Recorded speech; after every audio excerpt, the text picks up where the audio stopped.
매일 성경과 함께하는 오늘의 큐티 시간입니다.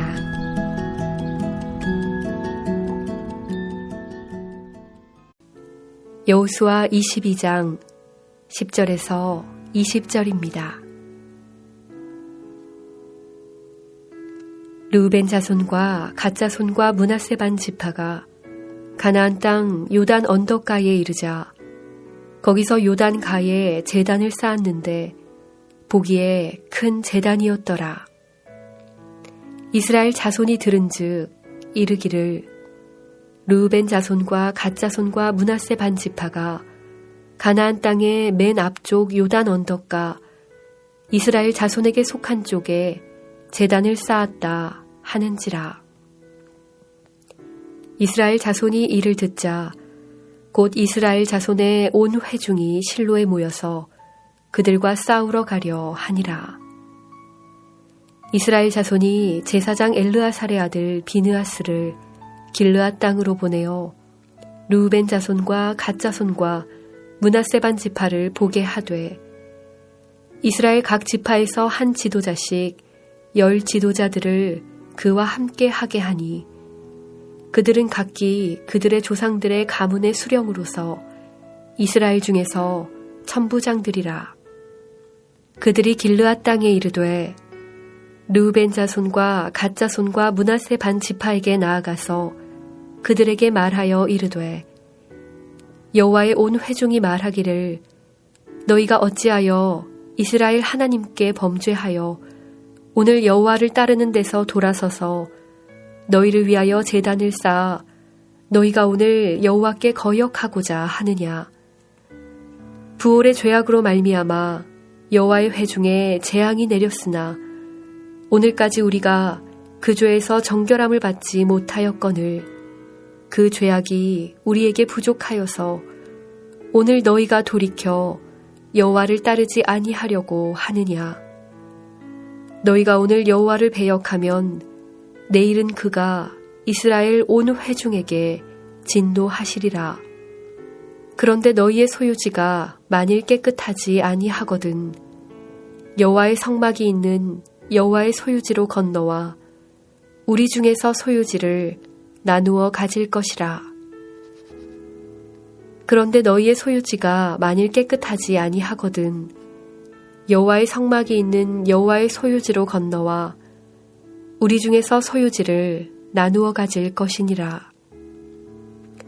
오직 우리 하나님 여호와의 제단 외에 다른 제단을 쌓음으로 여호와를 거역하지 말며 우리에게도 거역하지 말라. 세라의 아들 아간이 온전히 바친 물건에 대하여 범죄함으로 이스라엘 온 회중에 진노가 임하지 아니하였느냐. 그의 죄악으로 멸망한 자가 그 한 사람만이 아니었느니라 하니라.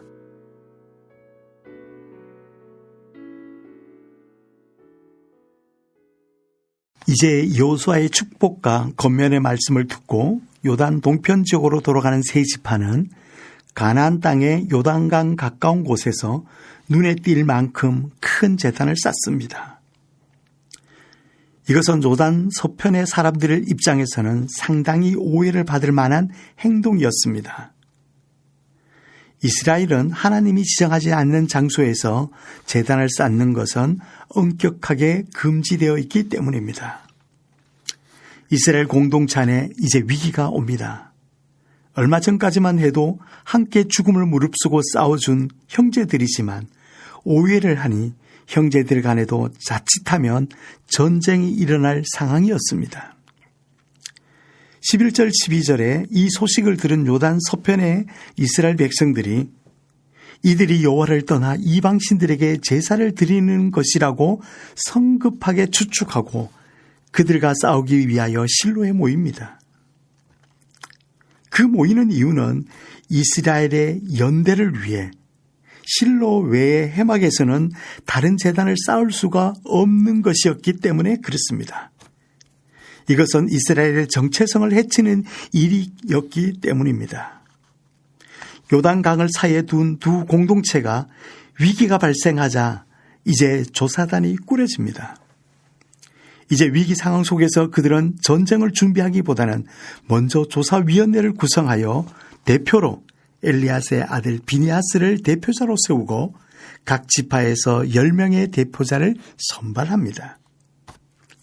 그들은 이스라엘 한 사람의 죄로 말미암아 공동체가 고통을 당했던 많은 경험들을 잘 알고 있었기 때문에 철저하게 조사를 하려고 합니다. 그러므로 이들은 신속하게 문제를 바로잡기 위해 나섰습니다. 공동체가 하나됨을 깨뜨리지 않기 위해서 함께 노력해야 됩니다. 우리는 상대방의 이야기를 듣고 이해한다면 갈등은 상당히 많은 부분들이 줄어들 것입니다. 오늘 우리 공동체 하나됨을 위해서 오늘 우리가 해야 할 일은 무엇입니까? 이제 조사단의 조사가 시작되었습니다. 15절부터 16절에 세 지파들을 만난 요단 서편의 진상 조사단은 그들에게 요한을 버리고 제단을 쌓아 하나님을 거역하는지 따져 묻습니다. 그들이 과거에 이스라엘 백성들의 범죄로 하나님의 진노를 받았던 사실을 언급합니다.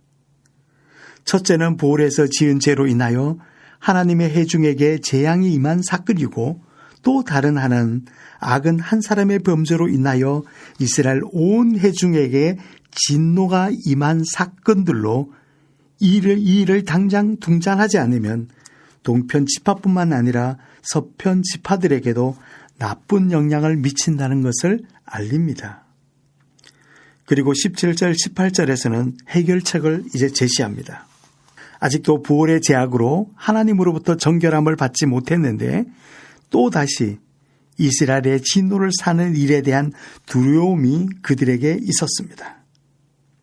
또 가나안 땅에서 처음으로 행한 아간의 범죄와 하나님의 진노를 언급하면서 요단 동편의 소유주가 아닌 이방 종교의 영향으로 인하여 깨끗하지 못했다면 여호와의 장막이 있는 요단 서편으로 건너와서 소유를 나누어 가지라고 말합니다. 그리고 하나님의 제단 외에 다른 제단을 쌓아 하나님을 거역하는 일은 안 된다는 것을 분명하게 강조합니다.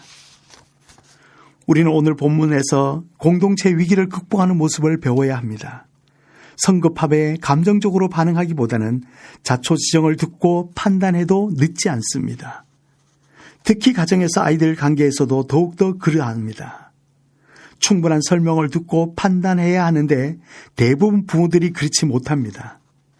교회에서나 직장에서도 마찬가지입니다. 우리는 먼저 선입견을 가지고 사람을 대합니다. 사람들을 위아래 쭉 훑어보고 우리는 판단을 내립니다. 그리고 오해를 합니다. 오늘 우리 사이도 마찬가지입니다. 진보와 보수의 이념과 사상의 대립으로 사회적 갈등이 심각합니다. 우리는 상대를 비판하고 한편을 무너뜨리기 위해 생사를 걸고 싸웁니다. 적어도 그리스도인만이라도 먼저 서로를 인정하고 존중하면서 함께 살아가기 위해 노력해야 되지 않겠습니까? 이 사회와 국가가 아름다운 공동체가 되도록 내가 해야 할 역할을 잘 감당하고 건강한 사회가 되는 일에 이 운동을 멈추지 않기를 기도합니다. 기도하겠습니다. 사랑의 하나님, 우리 사회가 서로를 반목하면서 갈등과 분열 가운데 있습니다. 그것뿐만 아니라 교회 역시 다양한 문제로 분열되어 있습니다. 서로를 비난하기보다는 하나됨을 위해 서로 사랑하고 하나되는 공동체가 되기를 기도합니다. 서로의 생각을 나누고 배려하는 공동체가 되게 하시고 사람들을 내 생각과 가치관의 잣대로 판단하지 않고 믿음의 눈으로 사랑의 눈으로 대할 수 있도록 도와주십시오. 오늘 우리 공동체가 어려운 위기를 만났을 때 동서편의 지파들처럼 현명한 판단으로 하나님의 인도를 구하는 자들에게 하나님의 인도를 구하는 자녀들이 되게 해 주십시오. 예수님의 이름으로 기도합니다. 아멘.